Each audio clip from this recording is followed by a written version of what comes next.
This is Hot Mic. Hot Mic. On the networks of WDAY. Here's Dom Izzo. Welcome back, everybody. Hot Mic, off and rolling, hour number 2. We'll check in at Vikings training camp coming up in about a half hour. More video of guys stretching. Can't get any better than that. That's coming up in about a half hour's time. I'm super excited to start our second hour with a guest I should have had on during the fall. Completely my bad on that, but better late than never, as we are a week away from everybody getting rolling up at NDSU. It's not just football, volleyball around the corner, soccer going as well. The Bison soccer team had one of the best success stories last year. They won the Summit League regular season championship. Big reason why is our next guest, who was the Summit League Offensive Player of the Year as a freshman, scoring 11 goals last year. Back for her sophomore season. Morgan Russman joins us this morning to chat about trying to follow that up after last year, which I'm sure you probably heard about 8 million times since last year ended. But let's just reflect on that for a second. Coming in as a freshman, it's not supposed to be as easy as it looked. Did it feel that way for you? I wouldn't say it was easy. I'd say the support that I have on the team and the trust I have in my coaches just made it feel easier, I would say. But definitely could not have done it without them, my teammates. I think I just came into an awesome group of people all around that just made it feel definitely easier. Yeah. So about this time last year, you're here, you're getting your bearings. When did you get us feel comfortable? Was it right away, or was it early in practice, first game? When did it start to feel like, okay, I can do this? Yeah, I think Mike does an awesome job with getting his recruits on campus and making them comfortable from the get-go in the process. So, I knew a lot of the sophomores or the girls above me coming in, so that honestly helped so much. I came in, I was like, I already know this team. Like, I feel like I know everyone already, so that was honestly super helpful. And so then from then on out, just making those connections with the girls, and the summer does help a lot. We come up early, but you get to know the team, you get to know campus, you get to know how things are done. I think that just kind of gets the ball rolling for you. And then I think I truly started to hit my stride on the soccer side more towards conference, but it always felt like home, and I always felt like it was going to be a great season from the start. How big was the recruiting pitch that you were going to go play in Hawaii? That'd be a slam dunk for me. How was that? Did you know that you were going to do that last year? I did know. I don't know. I don't really remember if it was before I committed or shortly after, and it was just like, okay, you might as well just seal the deal. But yes, that was awesome. Super good experience, super fun. Everyone got to go. Mike is super good about just getting us out, and he wants us to enjoy soccer, but also enjoy the places we get to go. So I think that we even had so much free time there, so that was super fun. And my parents were there, so Oh, just nice. definitely sold us for sure. Um, Again, brag a little bit here. You're the Iowa all-time scoring record holder. I am not a great Iowa soccer mind, so I'll ask you, how good is the soccer in the state of Iowa? I would say Central Iowa, like the Des Moines and the Johnsons, very good. They've always been super dominant. It's always been like, oh, we don't want to go to Des Moines and play the Des Moines schools, like the big dogs, like stay away from them. Obviously really good competition, but I would say the east side of soccer is not as good. They definitely have their pick out players that go big and do really well, but I would say my conference is not definitely not as good as Central Iowa or where we would want it to be. But it's definitely not terrible, Mhm. but there's definitely a lot more to offer in Central Iowa. Your teammates give you a hard time with that when you got there? Like, hey, we'll see how good you are. Was that something that you heard when you got on campus? Surprisingly, no, they'd be like, "Oh my gosh, you had all these goals," and I'd be like, "Don't be fooled." Like, it's Iowa soccer on the east side. It's not what it seems. Like Iowa soccer and somewhere else are probably fairly different. Like the Minnesota soccer is definitely a lot better Mm. than what we have. When did NDSU get in the mix, and what did you know about North Dakota State when the recruiting process began? Yeah, so I talked to NDSU on the first day. We were able to. Crazy connection. Chris, our assistant coach, used to coach my sister who played soccer at Loris. Oh, wow. So he coached her first 2 years, transferred up to NDSU. So I knew Chris from then. Awesome guy, great coach, just all around. So then I think Mike kind of knew about me from being in the Drake world being on the Iowa side. But then Chris definitely helped and was like, "Hey, I know this girl. I coach her sister." So they got in right away, and that was awesome. I've always heard about NDSU when I was younger. My family friends grew up in Fargo, and they were always like, "Oh, Bison football, it's great!" Like, and we were all like, "What the heck is Bison football? Like, where's Fargo? Like all this stuff." So I've heard about it growing up, and then just getting to talk to them in the recruiting process and just see all that they have to offer and just seeing the community, like, Bison Pride is so real, and I didn't really know much about it last year just because I was getting my feet wet, but Yeah. once you go through it and stuff and just witness it, it's crazy awesome. Obviously, Morgan, before you got here, it's been a real struggle. Bison soccer has had some real down years. Describe, you didn't know anything about that, but getting here and having the kind of success, especially for your upperclassmen, when did you get a Mhm. sense last year, like, hey, we're doing something special that hasn't happened here in a long time? Yeah, I think, coming in, knowing that they only won 1 conference game last year it was honestly shocking because you get there and it's like the standards are so high, we hold each other to, again, high standards, but even just, like, so many things that's just like were done right, and I was just like, "How could they have not been so successful?" So that was kind of shocking to me coming in, but then after a few games and just seeing what we could do, it was kinda like my class and the class above us, along with all the upperclassmen, just were started off really, really well, and I think that, we just started to hit our stride going into conference, and after playing some tough teams in Hawaii, we were just like, "Okay, well, we might as well go for it." I mean, as always, but just kind of hitting our stride going into conference and just seeing all of the things we tried out in preseason starting to fall into place in conference. We really were like, "This is like" we were having so much fun. We're like, Yeah. "This is fun. Like, we're gonna do this." But yeah, I think we always kinda started off good and we're just like, "Yeah, we got this in the bag." Like, we knew what we were doing. So it was never really a doubt in our minds. To clinch the conference title on senior day, what was that like? So fun. It Yeah. was so fun. The whole season honestly was just for the seniors, I would say we had a great group that led us, that were again holding those standards. So I think just to do that on senior night and do it for them who have been there trying to build this program into what it is, like you said, like we haven't had the best years in the past. So I think just having them that have paved the way for us, it felt good to do it for them. They've been super good and welcoming us freshmen and just leading the team, so I think that doing it for them was just perfect and a good way for us and the team to end their career. You're not going to sneak up on anybody this year, both the team and yourself personally. You're getting started with camp here next week. What's the challenge of that, knowing, okay, I'm going to get everybody's best shot? They're going to know where number 15 is on the field. Yeah, I think leaning on my teammates for sure, knowing that things are gonna be harder, things definitely aren't gonna go my way this year. Just trusting my coaches when they throw new things at me. Obviously, we're gonna have to have new game plans and just new things they're gonna want me to try. And I think just trusting them, trusting the process, trusting my teammates, and just leaning on them when things aren't going my way. Because obviously, like you said, they're gonna know what I do. So just working on the new things and just continuing to trust what I do too.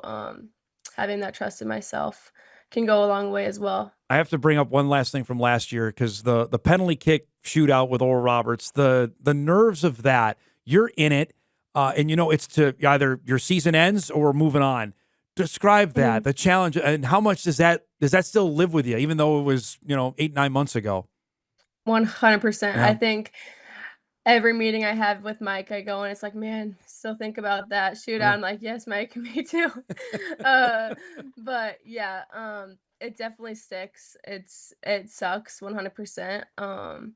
It is harder than it looks. Everyone's like, "Oh, PKs, it's all on the goalie." When I got up to take my PK against St. Thomas to win conference, they're sitting on the edge of the box like, "We know where you go. We've scouted this. Like, you're never gonna make this." And I'm like, "Oh my gosh, like So this is there's like so do or there's actual die." there's trash talk before that. I never knew that. That's wild. Yeah, Wow. there you wouldn't think. I've No. never gotten it before, but Yeah. here I am. I'm like, "Oh gosh, like this is like make or break." So just like continuing to have that confidence, but I obviously should have done different, but what can you do? But there's definitely a lot of nerves, especially going up there and as like a third or fourth shooter, just like knowing that it's kind of up to you. Yeah, there's a lot of nerves that definitely go into It's it, and more. it sticks Is with it me more forever. mental But is it more mental than anything, Morgan? That what you're dealing with? 100%. Yeah. Yeah, 100%. It's like it's a shot you take 500 times a game, like, it's you do it all the time, you practice them every day, but then it's just once you're thrown into those situations, which I've never been in a situation like that before, especially at that high of a level. So it's just continuing to practice those and practice them at, kind of putting yourself in that mindset before you go and practice them at games or in practice is definitely gonna be important for sure. Oh, well, how difficult was that afterwards, locker room for you personally? Yeah, not fun for sure. Yeah. In that moment, like, you know it's not your fault, but, like, that's all that goes through your head. It's like, I missed, like, what that's all there is to it. Like, you missed, you lost, you know what I'm saying? So, in that moment, it was kinda like a, "Dang, I just let the whole team down, Yeah. like, I should have done this, I should have done that. If I would've scored in the 5th minute when I had the chance," just kinda things like that. It was kinda just a time in the locker room where I was just sitting on my own stool in front of my locker, just, like, shaking my head kinda Yeah. thing. But like I said, I have the best team and the best coaches that were there for me that day and the next weeks on.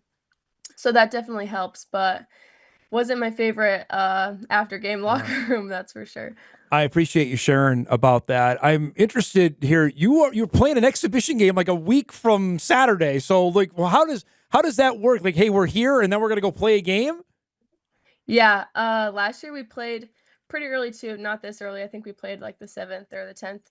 Um, but yeah, I think our strength and conditioning coach puts us in the best shape to go forward and be ready for those games when we're there in the summer, obviously, because we can't be with our coaches. So he does a great job getting us ready for this. And then our leadership team has pickups every day, and we just get after it. Like, there's no like, "Oh, we're easing into it for the summer." Yeah. Like, we're here, we're gonna get after it. We have a game in a week.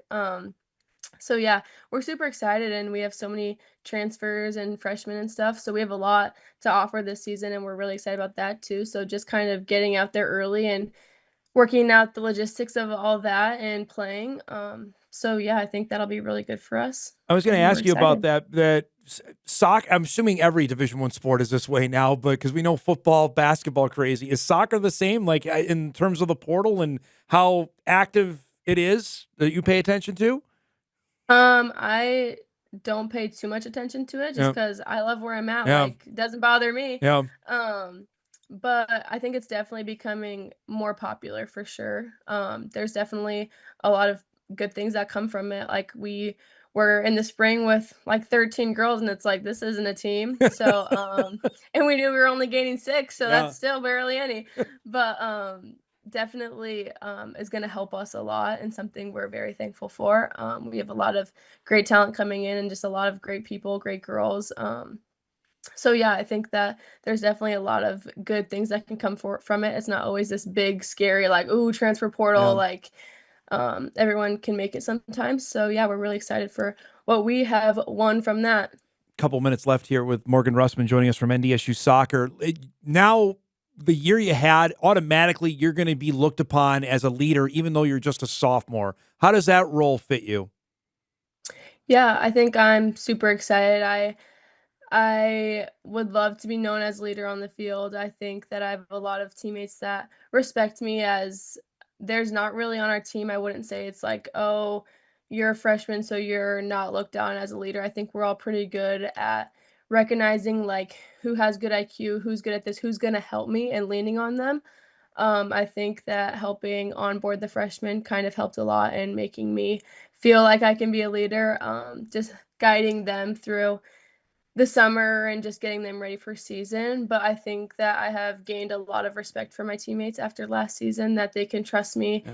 and lean on me to help lead the team. But yeah, I think it's fitting, and I'm super excited to do that this year and hopefully lead us to another very successful season. Now that you went through it, not knowing what the Summit League was, now that you've played in it, how good is Summit League women's soccer for those that maybe don't follow as closely, or obviously you're in it? How good is the league?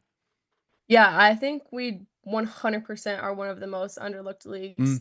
Mm. Um, I was not expecting I was like, "Oh, the Summit League, like, I don't really know of any. I've known of SDSU and NDSU, and I was like, I don't really know about the rest. But 100% super underlooked, very good conference, so much good talent in there, and I know a few girls scattered across from different teams that are some of the select girls from Iowa, because I said there's not much, but, I do know quite a few people in the league, and it's just like, dang, like, this conference is really good. There wasn't a game where it was like, "Oh, they don't belong in here," Mm. like, I think that we put up a very good fight whenever we're put up with the Big Tens or the Big 12 schools, like, SDSU played Minnesota, we played Minnesota, and it's not one of those games where it's just like they're gonna roll over us. We might play a little more defensive, but it's gonna be hard to score on us, and we're gonna be tough to beat. Um, but even when we play them, it's like we're gonna get after it. Like we're not here to sit back and just take it. Like we can do the same thing to them. So I think just us playing them and seeing that we can compete with them, and then us just having a very competitive conference ourselves. Like it's not easy to win, as you saw. Like we've never Yeah. won it before. So yeah, definitely a lot harder than what most people would think. And they can hear me say this and probably not believe me because it's the Summit League, but it's definitely a very, Mm. very good conference. I don't know this. Do you Iowa high school soccer? You guys play in the fall or the spring? We play in the spring. Okay. I have to imagine it gets warm, muggy. Like, what's the grossest weather you've played in? Either high school, college, wherever. Like, this was Yeah. awful. So growing up, they would always have like our big state tournament, whatever, um, in the middle of July. Oh, So that was super fun, and I was just like when I was just at school this last week, I was like, "Oh my gosh, this weather's nice. Like it's kind of cool. Like I'm kind of here for it." I come home, get off the plane, and there's heat advisory.